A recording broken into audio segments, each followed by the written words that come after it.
하나님의 은총으로 저희들 이렇게 모여서 찬양과 또 말씀으로 은혜받게 하여 주시면 감사드리옵나이다. 이 찬양과 말씀을 통하여 우리 심령이 하나님으로 만족하며 생명으로 풍성해져서 천국의 기쁨이 우리 안에 가득하고 날마다 우리 생활에 기쁨을 얻고 천국의 희락을 누리는 삶이 될 수 있도록 복되어 주옵소서. 오늘 이 시간 첫 시간부터 마지막 시간까지 주장하시는 강사님들이 주를 주장하여 주시고 또 듣는 우리 모두가 다 심령 가운데 주님을 찬송하고 안망할 수 있도록 인도하여 주옵소서. 예수님의 이름으로 기도합니다. 오늘 말씀을 말씀은 시편 128편 3절 말씀 한 절을 읽겠습니다. 시편 128편 3절입니다. 제가 봉독합니다. 내 집 안방에 있는 내 아내는 결실한 포도나무 같으며 내 식탁에 둘러앉은 자식들은 어린 감람나무 같으리로다. 아멘. 몇 달 됐는데 우리 집사람의 친구가 전화가 왔습니다. 미국에서 걸려온 전화인데 한참을 아주 심각한 얘기를 하는 거였어요. 그래서 무슨 통화냐, 무슨 일이냐 그랬더니 내 친구가 이제 별거 중이고 곧 이혼을 하게 되게 된다 하는 겁니다. 그래서 왜 그러냐 물었더니 남편이 사업이 잘 되는데 잘 되는 중에 여자를 만나서 깊은 관계에 들어가서 도저히 같이 살기 힘들게 되었고 그걸 남편이 요구를 하게 돼서 일단 별거부터 하게 되었다 하는 얘기죠. 제가 남편 되는 사람을 아는데 서울대학 나왔거든요. 철학과를 나왔고 집안도 굉장히 넉넉하게 잘 살고 그래서 그 집에 시집을 갔다고 다들 좋아하고 잘 살겠거니 생각을 했는데 한국에서 뭐 오손도손하게 잘 살다가 미국 가가지고 사업을 크게 일으키고 또 성공했어요. 돈도 많이 벌고 그런데 이제 또한 이제 그 새로운 여자가 이제 생기게 된 겁니다. 좀 이제 생각을 해보게 되겠죠. 무슨 생각을 하게 됐냐면 이혼하기 좀 늦을 때인데 좀 그렇지 않습니까? 뭐 30대나 40대 초반이면 몰라도 50대가 돼서 왜 이혼을 할까 생각을 해보게 되니까 두 가지가 있어요. 하나는 이제 돈을 많이 벌어서 넉넉하게 된 것도 있지만 돈을 많이 벌고 그래서 딴 생각을 하게 되는 그런 경우라면 이혼까지 안 나갑니다. 그렇잖아요? 잠깐 이제 자기 실수했다 생각하고 다시 돌아오는 경우가 있는데 아예 그냥 새로 결혼을 하겠다. 이거는 그 친구가 철학가를 나왔거든요. 나름대로 인생 철학을 그렇게 두었구나 하는 저는 그런 생각을 하게 되는 겁니다. 자기의 그 인생의 목적, 자기의 진정한 뭐랄까 자기 자신 본연의 그런 그 본성적인 그 욕망에 그것을 자기 인생의 목적이라고 생각하고 그것을 끝까지 포기하지 않는 그것이 집착하는 이제 그런 결정을 내렸기 때문에 돌아오지 않고 이제 이혼으로 가는 그런 생각을 하게 되었습니다. 자, 우리 인간은 말이죠. 정말 하나님 앞에 말씀이 없다고 한다면 인간의 본성이라고 하는 것은 정말 욕심덩이고 정욕덩이고 눈으로 보는 것과 귀로 듣는 것들이 자기의 인간적인 육신의 만족과 즐거움을 위해서 한시도 쉬지 않고 그러한 욕심에 이끌려 살아가는 것이 우리 인간이고 그런데 우리는 착각을 합니다. 그것이 정말 진정한 자유인지 아니면 그것은 나를 타락하게 하는 건지 여기 인간은 구별을 하지 못하는 것이 우리 안 그렇지만 세상 사람들의 혼돈이고 혼란이라고 할 수가 있는 것입니다. 자, 오늘 본문 말씀 보면 가정에 대한 얘기를 하고 있습니다. 자, 그 가정이 이제 남편의 외도로 말미암아 이제 깨어지게 되는데 여기 3절의 말씀이 있는 본문 보면 안방에 있는 내 아내는 결실한 포도나무 같고 내 식탁에 둘러앉은 자식들은 어린 감람나무 같으로다. 이 말씀 한 절만 봐도 얼마나 이 가정은 행복하고 안정된 가정이고 그리고 기쁨이 있는 그런 가정인가 하는 것을 알 수가 있습니다. 그런데 이 본문 말씀을 깊이 묵상해 보거든요. 이 행복한 가정은 그냥 되어지는 것이 아니라 이 행복한 가정은 숨겨져 있는 십자가를 통과해야지 이 가정은 이렇게 행복해지고, 이 십자가를 통과할 때 이 가정만이 아니라 내 영혼은 정말 진정한 자유함을 얻고 내 영혼의 번성함과 풍성함이 있다라는 것을 오늘 본문 말씀은 우리에게 그 본문을 십자가의 비밀을 숨겨둔 채로 구약에서 말씀해 주고 있는 것입니다. 여기 집 안방이라고 하는 것은 무엇일까요? 안방. 안방도 있고 거실도 있고 작은 방도 있으면 그리고 어느 정도 사는 거 아니겠습니까? 요즘 서울에서 아파트에 안방도 있고 방 2개만 되는 말이지 몇억 정도 되는 거예요. 그러니까 안방이 있는 집이 되어야지 성경을 읽을 만한 자격이 되겠구나 이렇게 생각할 수는 없는 겁니다. 왜냐하면 그건 성경이 우리에게 말해주고 있는 집의 구조를 말해주고 있는 것이 아닙니다. 이 집의 안방은 말이죠. 집의 거실, 집의 어떤 그 위치 이런 구조를 말하는 방이 아니라 바로 우리 안에 있는 골방을 의미하는 것입니다. 골방. 그러니까 방에 한 칸밖에 없는 집. 예전에 다들 그렇지 않습니까? 이렇게 넉넉하게 많은 이런 집들이 생기는 게 얼마 안 돼요. 제가 아직도 기억이 납니다만 조그만 집인데 방이 2개가 있어요. 그래서 조그만 방을 또 세를 줬어요. 그 조그만 방에 세를 준 방에서 또 한 식구들이 살고 또 큰 방에 또 그 집주인 방에 다 같이 사는 거예요. 화장실은 같이 쓰고 있고 사용하고 있고 연탄 보일러에 말이죠. 그렇게 살던 때가 얼마 되지 않습니다. 그런데 지금 다들 아파트 방 몇 개 있는 집, 화장실도 2개 있는 집, 화장실 가지고 화장실 하나 가지고 만족 못하고 2개 있고, 방도 3개, 4개는 되어야 되고, 그래도 만족함이 없고, 더 넓은 집에 가서 살려고 하는데, 우리 하나님의 이 말씀이, 그럼 작은 방이 있고 안방이 있는 그런 집을 의미하는 것일까? 그렇게 하면 하나님도 말이죠. 참, 이 성경 말씀을 우리가 인간적으로 생각하는 것이고, 성경 말씀을 물질적으로 생각하고 있는 겁니다. 안방이라고 하는 것은 예수님께서 말씀하신 대로 나의 깊은 방, 안식을 얻는 방을 말합니다. 우리가 안식을 얻을 때 어디서 안식을 얻어야 됩니까? 예수님께서 말씀하시기를 하나님 아버지께서 갚으시는 방이 있어요. 그 방은 뭐라고? 마태복음 6장 6절에 있는 말씀 보면 골방을 말하거든요. 골방에 들어가 은밀한 중에 보시는 내 아버지께 기도하라.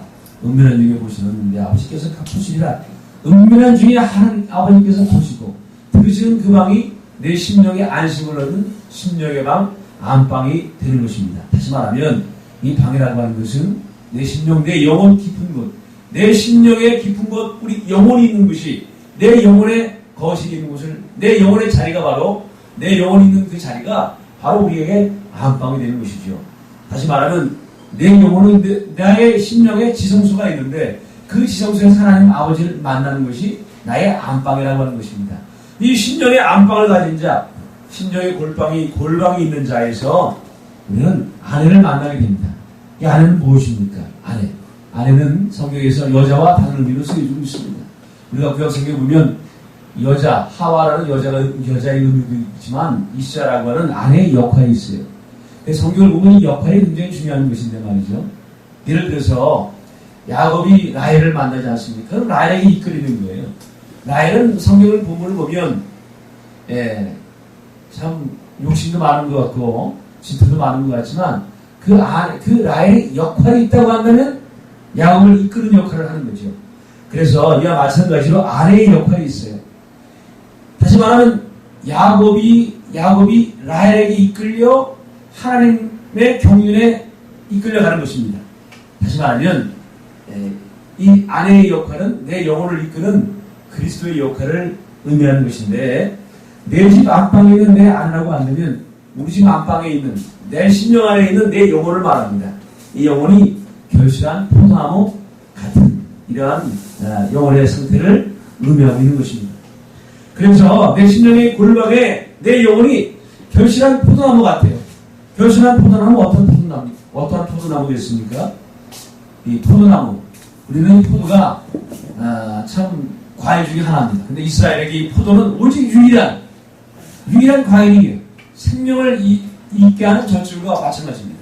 다시 말하면 이스라엘이 건기와 우기가 있는데 건기 때 한번 추수하고 우기 때 한번 추수하고 또 건기 때 우기 때 추수를 하는 거죠. 그래서 이른 비에 추수를 하고 늦은 비에 추수를 하게 되는 거예요. 그 중간에 건기가 있어요. 건기 때는 먹을 게 없습니다. 근데 오직 한 가지 먹을 수 있는 과실이 있는데 그건 포도나무입니다. 오직 포도나무밖에 먹을 게 없어요. 포도나무는 여러 과일 중에 포도 열매는 여러 과일 중에 하나가 아니라 그 건기 때 그것만 먹고 살 수 있는 오직 유일한 생명의 젖줄과 같은 것입니다. 그래서 이스라엘이 포도 열매를 맺지 못할 때 하나님께서 탄식하시는데 죽는다는 것이지요. 포도 열매를 맺지 못하면 죽는 거예요. 포도를 맺었구나. 맺지 못하는 포도나무 열매구나. 너희는 죽을 수밖에 없다라고 하면서 하나님께서 말씀하신 것입니다. 그래서 내 영혼이 결실한 포도나무 같다는 것은 무엇을 말합니까? 내 영혼이 사망으로 가는 것이 아니라 생명을 얻는 그런 영혼이 되었다. 하나님 나라에 이르는 생명의 젖줄, 그 젖줄을 통해서 심령이, 영혼이 영원한 생명으로 우리가 만족함을 얻게 되고 영혼이 살게 되었다라는 것을 말씀하고 있는 겁니다. 내 집 안방에 누가 있어요? 내 영혼이 있습니다. 영혼이 그리스도와 만나서 결실한 포도나무처럼 예수님을 만나서 생명을 얻게 되는 겁니다. 포도나무처럼 번성하게 되는 거예요. 그러면 하나님께 주신 축복이 있는데 그 축복이 바로 내 영혼이 잘 되고 우리 가정이 잘 되는 그런 복을 이 말씀에서 우리가 가르쳐주고 있습니다. 오늘 보면 말씀 보니까 내 식탁에 둘러앉는 자식들은 어린 감람나무 같으려다 이렇게 말씀하고 있습니다. 감람나무는 성경에서 올리브 기름을 내고 또 우리에게 기름처럼 우리 심령에 능력을 주는 성령의 능력의 상징이 되어지는 것이 어린 감람나무 아니겠습니까? 다시 말하면 번성하고 열매를 맺고 번성하는 그러한 자식들이 될 것이다 라고 우리에게 말씀해주고 있는 이러한 복인데 이러한 복을 얻기 위해서는 어떻게 해야 되는가? 식탁에 둘러앉은 자식들이 있어야 된다라고 하는 것이지요. 자, 식탁, 우리가 자식들과 함께 밥을 먹으면 얼마나 애를 키워보고 또 손주가 있고 그러면 말이죠. 같이 한꺼번에 모여서 같이 밥을 먹을 때 흡족하지 않습니까? 그래서 부모가 봤을 때도 어린 자식들이 식탁에 같이 둘러앉아서 밥을 먹을 때 아마 흡족할 거예요. 그런데 이 본문에 있는 말씀 보니까 이 식탁에 의미를 두고 식탁의 의미를 가지고 항상 밥을 먹는 자가 있는데 그것은 무비보셋이라고 하는 인물입니다. 성경에 보면 무비보셋은 말이죠. 무비 어릴 때 그 아버지 또 할아버지가 전투에 나가서 이제 싸우다가 죽게 되었다. 그 소식을 유부가 듣고 도망을 치다가 떨어뜨려요. 그래가지고 다리를 절게 돼요. 절뚝발입니다. 그래서 다윗이 말이죠. 이 얘기를 듣고 내가 요나단의 은총을 입었으니까 요나단의 그 가족들에게 내가 은총을 베풀리라. 살아남은 자가 누구냐? 무비보셋입니다. 그가 누구냐? 절뚝발입니다. 네, 절뚝발은 내가 반드시 죽이겠다 그랬는데 그에게는 은총을 베풀어 준다. 죽을 수밖에 없는 무비보셋이 은혜를 입어서 다윗의 집에 들어가 같이 밥을 먹습니다. 그런데 그 성경 말씀이 정말 재밌어요. 오늘 이 말씀처럼 무비보셋이 항상 왕의 식탁에 머물며 예루살렘에 거하니라. 그는 전투발이었더라. 이렇게 사무엘하 9장 13절에 말하고 있어요. 자, 이 다윗의 아들들이 얼마나 대단합니까? 압살롬은 이 금발이 머리카락 멋있고 아들들도 다 같이 밥을 먹는데 거기 자리에 앉을 수가 없는 신세. 앉으면 안 되는 사람이 있어요. 절뚝발이에요. 게다가 그 아들들이 아닌 다른 사람, 다른 나머지 아들이 앉아 있습니다. 어떻게 같이 둘러앉아 밥을 먹을 수 있겠습니까? 그러나 다윗은 흡족하게 그 자리에서 자기 아들들과 함께 무비보셋도 같이 흡족하게 무비보셋을 바라보면서 밥을 먹는 이 자리는 무엇을 우리에게 가르쳐주고 있는 것입니까? 바로 우리는 천국에 들어갔을 때 하나님께서 내가 그 자리에 들어갈 수 없는 자임에도 불구하고 나를 구원해 주신 하나님의 은혜로 말미암아 하나님의 천국의 식탁에서 우리가 주님과 더불어 밥을 먹는 그런 즐거움, 다시 말하면 주님의 얼굴을 보면서 기쁨과 즐거움을 누리는 그러한 자리를 우리에게 그 천국의 영원한 그 모습을 우리에게 말씀해주고 있는 것이 바로 이 식탁이라고 하는 것입니다. 이 부분의 식탁은 천국인데 이 가정은 작은 천국이라고 그러지 않습니까? 그래서 정말 가정이 천국이 되려면 어떻게 해야 되는가? 무비보셋의 삶의 모습을 통해서 우리가 배워야 되는 거예요. 무비보셋이 어떻게 왕의 자리에서 항상 머물며 그 식탁에 참여한 자가 되었겠습니까? 절뚝발이었다라고 하는 것이죠. 절뚝발이죠. 성경에 보니까 예수님께서 말씀하시기를 내 눈이나 내 손이 범죄하거든 찍어 내어 버리라. 두 눈과 두 손을 가지고 천국에 들어가는 것보다 그걸 찍어버리고 두 눈과 두 발을 가지고 지옥 영원한 불에 들어가는 것보다 그걸 찍어버리고 천국에 들어간 것이 더 낫다. 이렇게 말씀하셨잖아요. 근데 그 본문 말씀 보면 내 발이 너를 범죄케 하거든 어떻게 하라고요? 찍어내버리라 그랬어요. 불구전할 절뚝발이로 영생에 들어가야 된다 그랬어요. 불구전할 절뚝발이로 영생에 들어가는 것이 두 손과 두 발을 가지고 영원한 물에 던져지는 것보다 나습니다. 여러분 이 말씀을 피해갈 사람이 있겠습니까? 범죄하지 않은 자가 있어요? 그런데 예수님 말씀하신 나는 범죄해도 주님이 피로 십자가에서 다 보혈에 용서해 주셨기 때문에 나는 두 눈과 두 발 뭐 다 가지고 손 가지고 다 들어갈 수 있어. 멀쩡한 자로 들어갈 수 있다고 생각하면 이건 천만의 말씀 만만의 콩떡입니다. 십자가의 은혜는 우리가 구원을 받았지만 내 죄에 대한 죄의 값은 치러야 되는 거예요. 그것은 어떻게 치러야 되겠어요? 예수님이 용서해 주셔서 천국은 들어가지만 우리는 천국은 어떤 자로 들어가야 되는가? 겸손한 자, 낮은 자로 들어가야 되는데 불구자의 모습으로 들어가야지 천국에 들어간다라고 하는 것을 우리가 말씀해주고 있어요.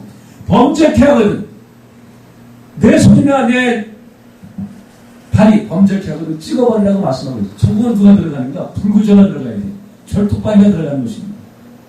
그런데 이 절뚝발이가 들어가는 게 천국만이 아니라 우리가 가정의 평화를 이루기 위해서도 가정이 안정되기 위해서도 절뚝발이가 되어진 자만 결혼할 수 있다는 것이죠. 다시 말하면 남의 여자를 보는 눈, 눈욕이 생기는 눈을 찍어버리고 어두운 죄악이 일어나는 그 두 다리를 찍어버릴 때 가정에 정말 거기 평화가 있고 사랑이 유지되는 것이지 그것을 그 정욕에 불타는 눈과 정욕에 이끌리는 두 발을 가지고는 가정의 평화를 지킬 수가 없는 것이죠.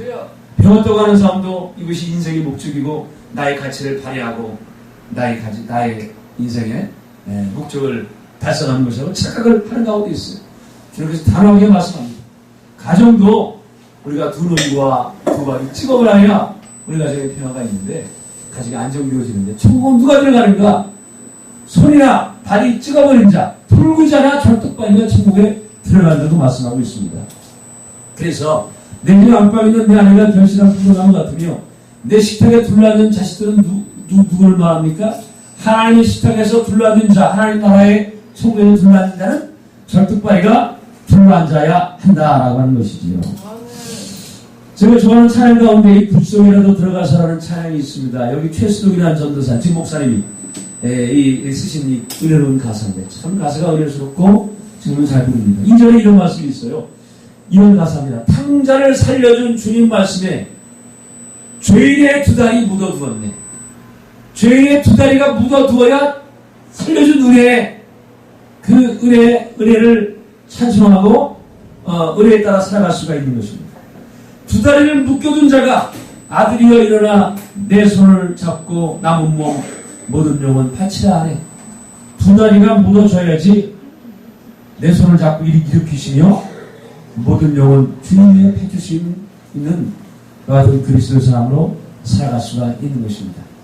이 땅에 살아가면서 우리가 믿음의 사람들이 모든 것이 가하지만 모든 것이 유익한 것이 아닙니다. 모든 것이 가하지만 모든 것이 덕을 우리 잊혀주는 것은 아닙니다. 우리는 그리스도 안에서 정말 자유를 얻었지만 그 자유를 가지고 우리는 종의 멍에를 지은 채 그렇게 죄악의 거덕이면서 나가는 불쌍한 영혼들이 또 얼마나 많이 있는지 모릅니다. 진정으로 자유롭고 주님 주신 복을 누리면서 이 땅에서 천국을 누리면서 살아가는 믿음의 사람이 되려면 어떻게 해야 될까요? 천국의 가정이 되려면 어떻게 해야 될까요? 오늘 시편 118편 3절에 십자가의 비밀을 가르쳐주고 있습니다. 죄인의 두 다리를 묻어두라고 하는 거예요. 절뚝발이가 되라고 하는 것입니다. 그래야 우리 식탁에 둘러앉아서 우리는 정말 어린 감나 어린 자식들과 함께 정말 기쁨에 참여하는 자처럼 우리의 삶의 자리가 삶의 모습이 이와 같은 천국의 기쁨을 누릴 수 있는 자유를 누리며 이 땅에서 우리가 정말 행복한 신앙생활을 하는 뿐만 아니라 하나님께서 보실 때도 정말 귀한 하나님의 영광 누릴 수 있는 믿음의 사역의 역할을 감당할 수가 있을 것입니다. 오늘 말씀을 통해서 여러분이 죄인의 두 다리를 묶어두고 절뚝발이가 되어져서 영생에 들어가 하나님께 영광 돌릴 수 있는 우리 모두가 될 수 있기를 주님의 이름으로 축원합니다. 아멘. 고마우신 아버지 하나님 감사합니다. 이 땅에는 많은 그리스도인들 예수님을 믿으면서도 십자가를 지는 것이 무엇인지 알지 못한 채 세상을 탐하고 세상을 부러워하는 우리들이 얼마나 많은지 모르겠습니다. 다시 이 말씀 보면서 내 손과 내 발이 범죄하거든 아버지 하나님, 내 육신, 내 정욕의 눈과 아버지 하나님, 세상을 향한 발길을 끊어버리고 정말 절뚝발을 주님 앞에 나가시는 우리 모두가 되게 하여 주시옵소서. 예수님의 이름으로 기도드렸사옵나이다. 아멘.